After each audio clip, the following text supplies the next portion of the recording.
প্রতিদিন যদি 3 সেট করে তুমি ফ্রি স্কোয়াট করতে পারো, তোমার সুন্দর একটা হিপ, সুন্দর টোন একটা লেগ, আর তোমার পায়ের হাড়গুলো মজবুত হবে। তার সাথে সাথে বডিতে একটা আলাদাই তুমি ফ্লেক্সিবিলিটি পাবে, কারণ তোমার পা গুলো ভেঙে যাওয়ার সম্ভাবনা অনেক অনেক কম হয়ে যাবে। তো চলো কিভাবে ফ্রি স্কোয়াট করবে। তুমি জিম যাও না, কিন্তু বাড়িতে এক্সারসাইজ গুলো করে অনেক সুন্দর টোন একটা বডি তুমি পেতে পারো। চলো এভাবে দাঁড়াবে, এ হাত নেবে, সামনে দিলেও পারো, আমি এভাবে নিলাম। 20 করবে, 3টে সেট, 3 বার করবে। একবার 20 রিপিটেশন করে 1 মিনিট রেস্ট নেবে, এভাবে 3 বার করবে। চলো লেটস গো। 1 2 3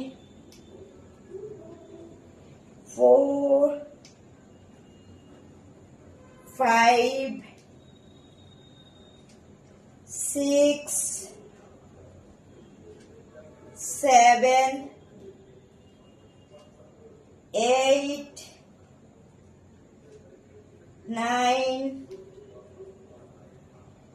10 11 12 13 14 15 16 17 18 19 20। এভাবে 3টে সেট কমপ্লিট করবে। মজবুত পা হবে, সুন্দর রাউন্ড শেপের একটা গ্লুটস হবে।